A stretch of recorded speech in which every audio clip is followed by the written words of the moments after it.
Why does rural India seemingly have more genetic mutations? I don't mean to be offensive or anything, but every stories of a kid with physical abnormalities, extra legs, distorted skin, bulbous tumors, cleft palate, etc. are seemingly always in India. Is there's a reason they have more genetic abnormalities syndromes? Is it because pollution? More people have these problems from birth than commonly thought. The main difference is that in developed places, they are diagnosed and treated earlier, whereas in poorer places, people usually cannot afford such treatment. Along with what others say about the number of people, in rural villages everyone is often somehow related, especially if there's practices of preferring cousins or a certain caste. In some places because people want to avoid paying high dowries to grooms called dahej. They'll even have the siblings marry each other or a niece marry an uncle, etc. But this is not often heard of nor legal a fake. But then again, the written laws don't weigh much in society as much as societal norms and traditions. The people who often sow these things like marrying children or siblings' uncles often can't even read the laws. Even if it was fixed, 17.76 of them would be from India as it's a very populated country. India is also a developing country, so some deformities which could be detected and aborted instead go to birth. In wealthy countries some of those abnormalities are fixed with surgery, but India is again poor. India also speaks English and has a good telecommunication infrastructure, so has a easier time spreading to the Western world. In addition to what everyone else has mentioned, mothers in poor countries are going to have less access to and ability to afford prenatal care. The things we know can improve pregnancy outcomes, like prenatal vitamins, healthy diets, clean water and regular monitoring of a mother's health, like gestational diabetes, high blood pressure, etc. are not going to be a regular part of their pregnancy journey. We'll never know, but I suspect they also have a higher rate of miscarriage of babies who would have otherwise been born with even more severe disabilities. If you look at people around the world with these types of deformities, they are not so often Indians as they are dirt poor. And as mentioned by many, a lot of people live in India, and a lot of very poor people that live in very unhygienic and polluted conditions with little to no access to proper food. So their children is nutrient deprived from the day of conception. That creates a lot of unfortunate results. Most genetic mutations are a numbers games. So this means that the more population you have, the more likely you are to see rare mutations. X mutation appears every 1 million births. The more births you have in an area, the more likely you are to see such. To make long story short, there is nothing wrong or different with them. But since they just have more births, you will be more likely to find mutations. Hopes this helps. India has over 1.4 billion people. It's over an eighth of the world's population. Pollution and inbreeding. An important factor to this. India has over 1 billion in population.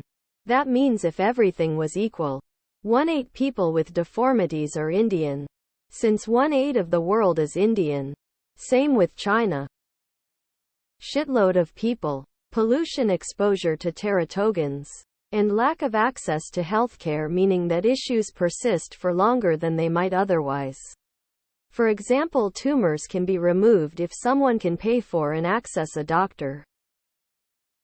Because abortions aren't nearly as common in rural India as you might think.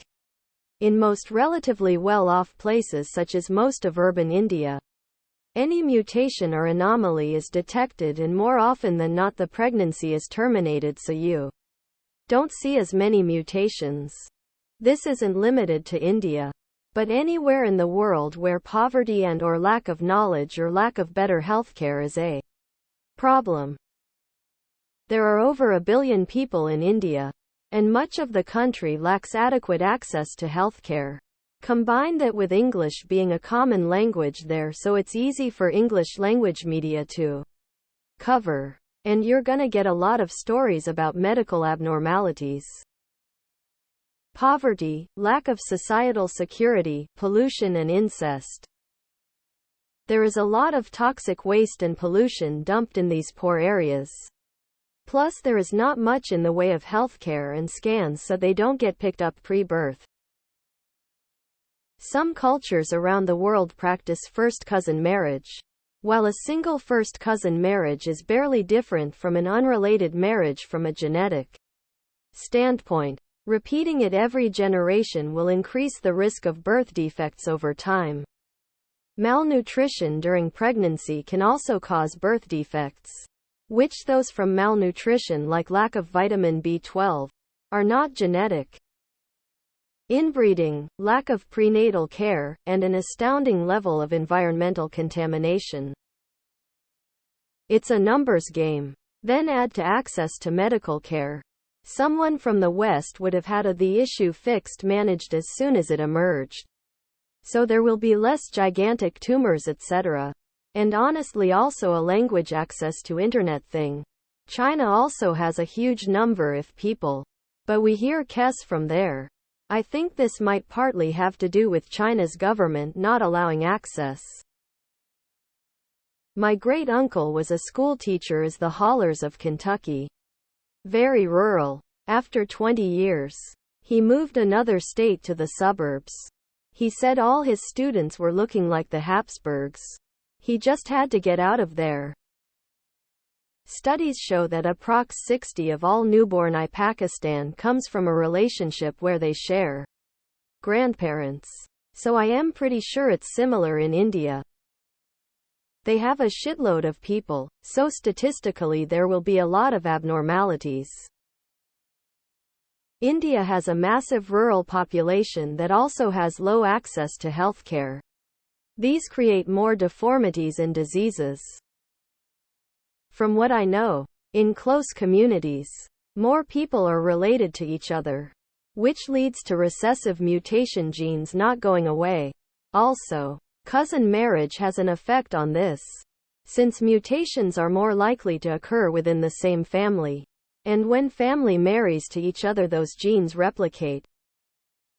India is one of the few countries in the world that still has extensive consanguineous marriages. Inbreeding is the offspring of consanguineous marriages. Maybe the lack of clean water is also a part of the problem. It is possible that they have more difficulty accessing medical care. Also, poor diet while pregnant causes problems. Maybe inbreeding. I've read that 25% of marriages in southern India are to a second cousin or closer. Cousin marriage, poverty, pollution and sheer number of people. You may also have seen people in Pakistan and Bangladesh with similar conditions. Lots of inbreeding, poor prenatal maternal nutrition and medical care. India has awful environmental regulatory protections. So lots of nasty industrial agricultural chemicals in the soil water contribute to birth defects. Reporting. Because some parts of the culture think birth defects are signs of divinity. These things are publicized.